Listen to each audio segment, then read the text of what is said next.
Swapped at birth.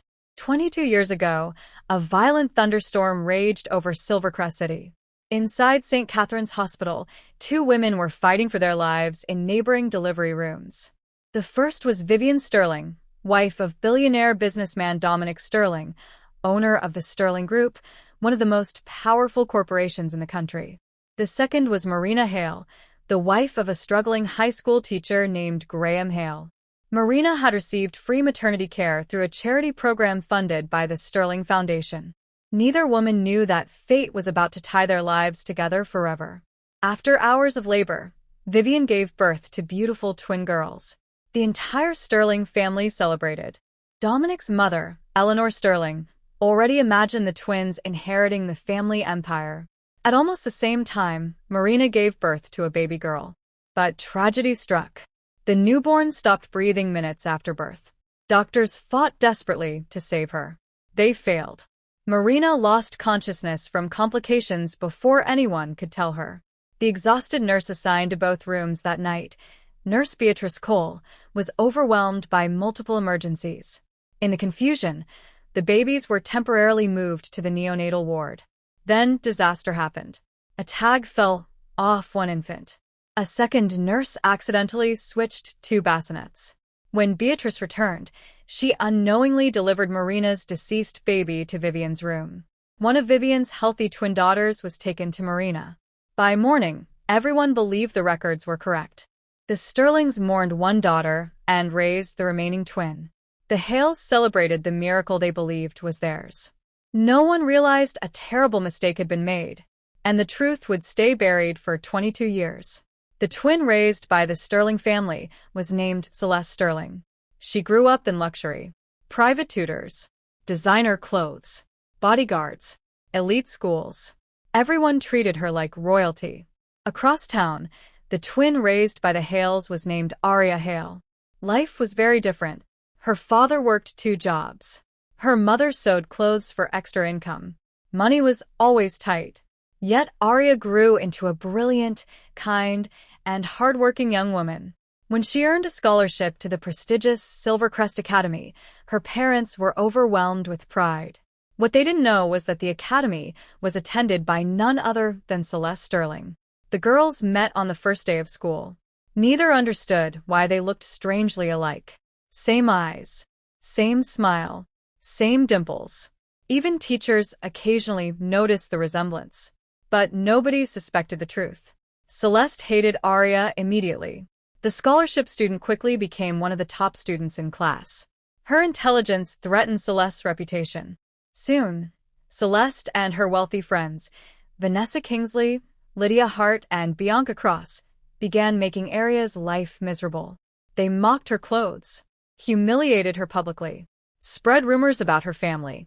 Yet Aria endured everything. She refused to quit. One day, Nurse Beatrice attended a school charity gala. As she watched the students perform, she froze. On stage stood Aria and Celeste, side by side, like mirror images. The sight shattered her composure. Memories of that stormy night came rushing back. For years she had suppressed her doubts. Now she could no longer ignore them. Haunted by guilt, Beatrice secretly began investigating old hospital records. What she discovered terrified her. Missing documents, altered files, inconsistent identification records. Someone had covered up the mistake. Before she could reveal everything, Beatrice suffered a heart attack. Believing she might die, she left behind a sealed confession addressed to the Sterling family. Months later, Beatrice passed away. Her lawyer delivered the confession. The Sterlings were shocked. The Hales were devastated. DNA tests were ordered immediately. The results confirmed the impossible. Aria Hale was actually Aria Sterling, the biological daughter of Dominic and Vivian Sterling. The two girls were twin sisters who had been separated at birth. The city erupted in scandal. News channels covered the story nonstop. The two families' worlds collapsed overnight. The Sterlings publicly welcomed Aria into the family. But behind closed doors, things were different. Vivian tried. Dominic tried. Yet years of bonding with Celeste made everything complicated. Grandmother Eleanor was the worst. She openly favored Celeste. Family events revolved around her. Arya felt invisible. Every meal reminded her she didn't belong. Every conversation made her feel like an outsider. Meanwhile, Marina and Graham missed Arya terribly. The daughter they had loved and raised for 22 years was suddenly living somewhere else. The emotional pain tore both families apart. But Arya refused to abandon them. Even after moving into the Sterling mansion, she visited Marina and Graham constantly. She still called them Mom and Dad. She celebrated birthdays with them, shared meals with them, and supported them whenever she could. Whenever people asked her who her real parents were, Arya always gave the same answer. The Sterlings gave me life, but the Hales gave me love. At the same time, Sterling Group planned a historic merger with the powerful Blackwood family empire. The Blackwoods had a son, Damian Blackwood. Young, brilliant, handsome, the future heir. For years, everyone expected Celeste to marry Damian. The marriage would unite $2 billion empires. But disaster struck. Damian was involved in a horrific car accident. Reports claimed he would never walk again. The business world immediately lost interest in him. Suddenly, the marriage became undesirable. Eleanor had an idea. A cruel one. If someone must marry him, she said, let Arya do it. Everyone was stunned. Arya realized they viewed her as disposable. A sacrifice. A burden. Someone convenient to throw away. Despite her heartbreak, she agreed. Not because she wanted the marriage, but because she was tired of fighting for acceptance. When Arya first met Damian, he seemed cold and bitter. The accident had supposedly destroyed his future. He barely spoke. He rarely smiled. Their marriage began without love. But unlike the Sterlings, Damian never treated Arya as second best. Slowly, they became friends. Then confidants. Then something more. For the first time in years, Arya felt genuinely valued.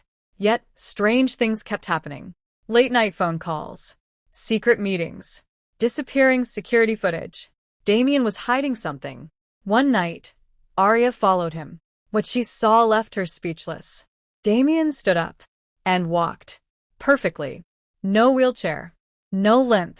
No disability. Nothing. The entire accident story had been a lie. Damian confessed everything. After the accident, he discovered relatives were plotting to seize control of Blackwood Enterprises, pretending to be disabled exposed who truly cared about him and who only wanted power.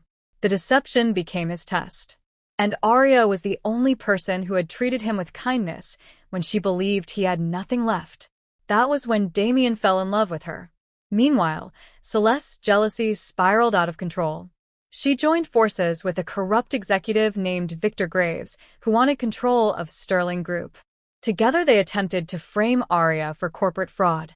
But Damian uncovered the conspiracy. Evidence was presented. Victor was arrested. Celeste's role was exposed. For the first time, the Sterling family saw the difference between the daughters. One had been given every privilege and chose greed.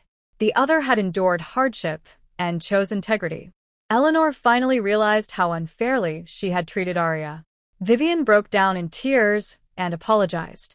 Dominic publicly named Arya as co-heir to Sterling Group. Not because she was his biological daughter, but because she had earned it. Though the truth about their birth changed everything, Arya never turned her back on Marina and Graham. She continued to love them as the parents who had raised her. And while Celeste struggled to accept the changes in her life, both families slowly began to heal. As for Arya and Damian, their love grew stronger.